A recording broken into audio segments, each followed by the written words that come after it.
face-off drop, I feel like that's enough time to take a quick look and see if it needs to be reviewed any further without having to have a coach's challenge. But I don't know. It doesn't really seem like it's something they really want to take out the game. It seems like more something they're just going to tweak until they get it the way they want it. Yeah, they don't know what they want to do. They just, I mean, Bettman put out the whole thing where they quit trying to find something. Just look at it, and if it doesn't look bad, then count it as a goal. Yeah. Like, if let the call on the ice stand. If it doesn't look bad, let it go. So, but we'll see what they do with it. But the same thing goes for the penalty shot. No one really knows what the hell that is either. It's the same. It goes along the same line, so you're right. But either way, the Ducks aren't able to thwart the power play. Dallas gets the win. It feels like I'm skipping ahead here, but I'm not, because the Ducks didn't really generate any offense after that. Even with getting a puck over the glass penalty, Dallas did with about 20-some-odd seconds to go. There's like 20 seconds to go. They weren't able to convert, and it just didn't work out for Anaheim here. As we stated in the pregame, they went 0 for 4 for points in back-to-back games. They fall to the Dallas Stars 2-1. And just when everybody was talking about Anaheim having games even across the Pacific Division, now there's other teams in the West that are fighting for them in a playoff spot that have games in hand. And those teams are the likes of San Jose Sharks. Dallas has a game in hand, and Los Angeles has 2 games in hand, and Colorado has 2 games in hand. So this is a nervous time for Ducks fans, and it should definitely be a nervous time for Randy Carlyle and the Ducks. Yeah, I mean, it was tough losing to Nashville, but I think it was one we expected, and it made it even tougher the fact that San Jose and LA won in the same night. I believe it was LA beat Washington, San Jose beat, I don't even remember, but they beat somebody, and it doesn't matter who they beat at this point if they're getting 2 points on the Ducks. And all of a sudden, that nice cushy position where you kind of decided your own fate for the time being, it's gone. And like you said, they're two games back of San Jose with 1 point behind them. LA's got 2 games in hand, and they're only 1 point behind Anaheim. Calgary's even making a push somehow. We talked about how they're out of it. I think it was the last show of the show before it. We're like, Calgary's out of it. I mean, they're not going to make a push back. They were 6 points away from the Ducks.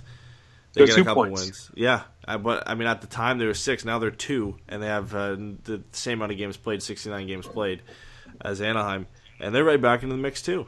So now we're talking about the Ducks being in a position where they might fall out of a playoff spot if they don't get a win in the next couple games. I mean, if they lose Monday, and you have Calgary and San Jose and LA win their next games, you're out of a playoff spot. And you're sitting pretty far down because now Dallas has points on you in that wild card spot, and you've got the other Pacific teams falling into that second wild card spot, and you've just fallen completely out of the playoff race in a 3-game span. Well, how many games are left? 13? 13 games left on the schedule. That's not a lot of time to be hitting a skid at this point. I mean, you're completely right. They need to make the best of these points.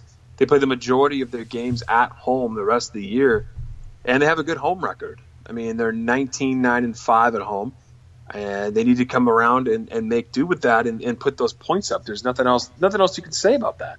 Yeah. There's very beatable teams in the schedule coming into Anaheim that the Ducks need to play well against. And so I want to get into some discussion here about Randy Carlyle. So he's always tough. Kind of, it is, because everyone likes to point the finger at Carlyle, and I do too. I'm one of those guys. I really felt like Boudreau was the answer in Anaheim, and it just wasn't working for whatever reason. I don't know what you want to say about him. If it was goaltending in Game 7s, or you could jump down a hole with Boudreau. Yeah. But he was obviously the better offensive coach.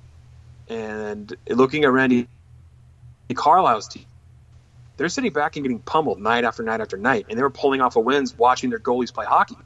Yeah. And now when you're watching these games, they're not scoring enough to do that.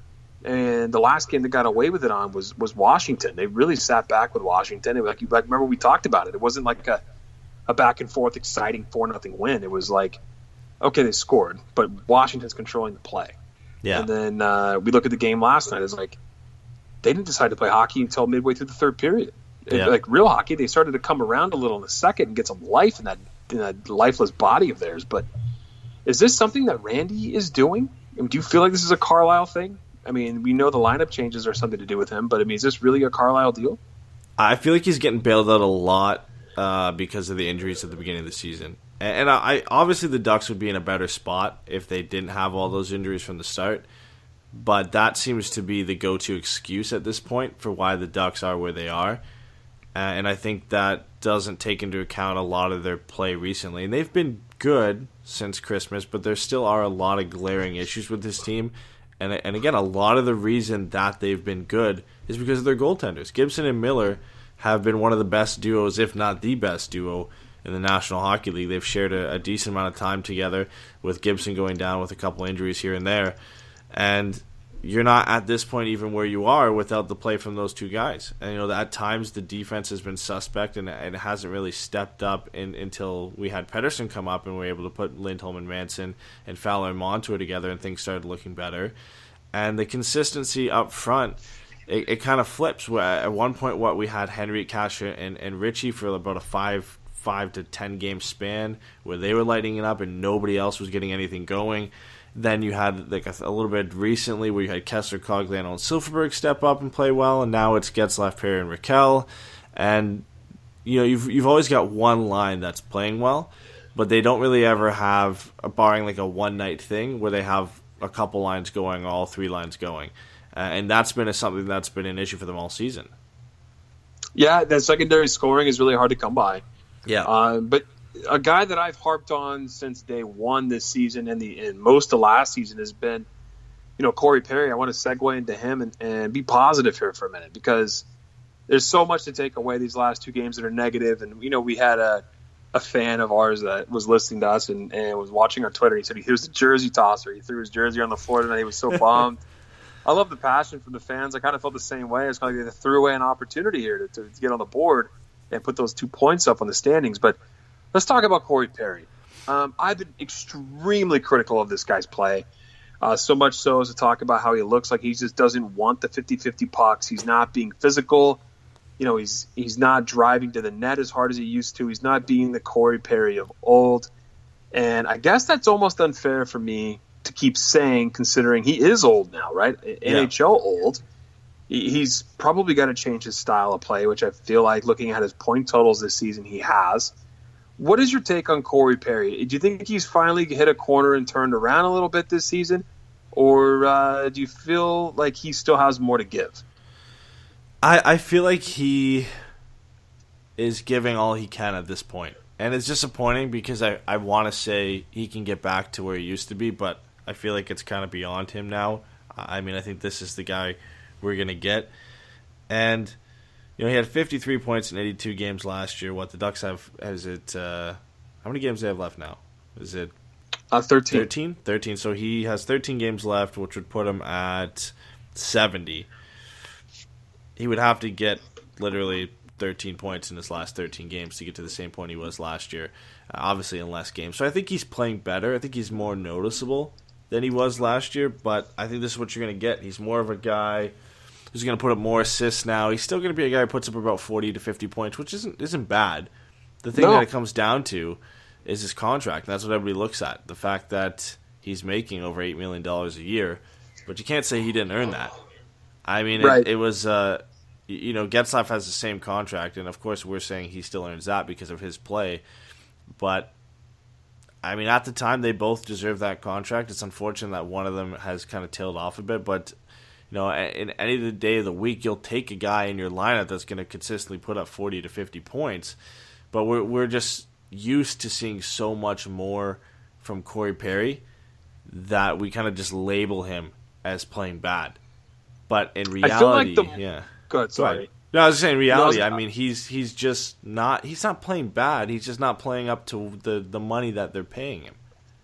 Which is tough to do at his age. And anytime that you look at that amount of money, you expect, high level play.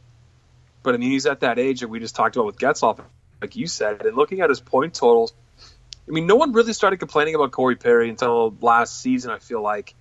Because the season prior to last, he put up 62 points, which is only 9 points more than he had last year. Yeah. And I think the issue is the goal scoring. He had 15 more goals in 2015, 2016. Everyone's talking about Corey Perry. He goes from 43 goals to 33 to 34 to 19 to this year he has 14. He might not even crack 20 goals this year. So It's the scoring I feel like people are harping on him about, not necessarily overall production. They're expecting him to be clutch and put in those pucks. But I feel like I agree with what you said. I think I've been really hard on him, but the game's just kind of slowly passing him by. Just because due to his age and his injuries. I know that there was a broadcast where I believe it was Hayward saying that Perry's had to wear braces on both his knees at some points. So he's definitely, we know he has a history of knee injuries, and they always call him Gumby, like he gets hit a bunch and he's always able to bounce back. But yeah, you can only get banged up in the knees so much when you're young before when you're older and you get banged up and it starts to really, be painful and hurt and you have to, wear braces or have surgery or tear something. And these guys play at a high level night after night and practice, all the time. So there's a lot of wear and tear on those legs. And I got to hand it to him, man. I've been more impressed with his style of play this season now that I've become comfortable as to what my expectations should be as the season has gone on. I've gone from not loving Corey Perry to not hating him to liking Corey Perry and like being okay with where he's at. He's not that elite level winger now. He's more or less the guy who's just going to be putting up 40, 50 points, which is, what we expect what we expect out of a guy like Ryan Kessler. Yeah. Right? That same kind of point production. Yeah, and I don't think it's fair to hold his contract over him because, like I've already said, I feel like he deserved that contract when he signed it. And we all knew at some point he wasn't going to be the guy that's going to consistently score 30 goals. And I feel like he's done a lot to change his game to the way it is now. And even still at his age and with the way he played before and the way he plays now, it still takes a lot to get up to 40, 50 points in a season. And I feel like if he was making $2-3 million less, we wouldn't be hearing about it as much. And that's unfortunate because I still think he's a valuable part of the Ducks' top six. But, it always will come down to the contract. It's never going to be about anything else. The real underlying issue with why people complain about his play is because of how much money he's making. But then how come nobody talks about Ryan Kessler's contract? Yeah, that's he's making almost $7 million a year. It's like 6.7 or 6.8 mil. Yeah, I don't know. Some people do, and I just feel like it's kind of like the likability thing. And I'm not saying people hate on Corey Perry, but I think a lot of people like the style of game that Kessler brings. And I can see that. Yeah, like I'm having a tough time really answering that because I honestly do feel he's getting overpaid for what he's worth.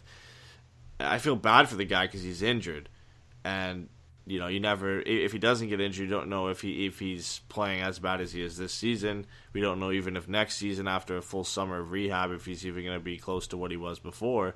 And a lot of it comes down to age as well. Even without the injury, was he going to still be this type of player just because of him getting older? But yeah, I don't know. I think his contract is bad based off his production, but I think the one that stands out again is Corey Perry, and I think there's always going to be the one guy. I think there's only really room for one guy you can rip on for his contract versus his production. That's why I think Kessler kind of escapes that a bit because Corey Perry is just that one notch a little bit above him. No, I understand that. So I could agree with you on that one there. We got some NHL news I want to pop onto before we start answering some listener questions. You're a gamer, right? Yeah. So you play NHL online, right, through PS4 or Xbox or whatever, and the NHL is doing something kind of a la, was it the NBA's done it and soccer's done it, but they're doing an ESports worldwide tournament. Yeah. And that is going to be, I think open registration was that today, or did they announce it today? I think it was today. I believe open registration is today, so you can register up for the 2018 NHL World Gaming Championship tournament. But it's fairly interesting. It says here that over 4 consecutive weekends, it will start on March 24th, and then it has the European finalists will complete in Sweden on Sunday, May 6th. There will be the Canadian regional finalists who compete in Toronto on May 11th, and then the U.S. regional finalists will compete at NBC Studios on May 20th. So it's interesting. I think there was a matter of time before they kind of hopped up into this field of esports. The NBA kind of kicked everything off a bit with their, I think it's about 17 to 20 teams have kind of bought in on the NBA 2K esports league that's starting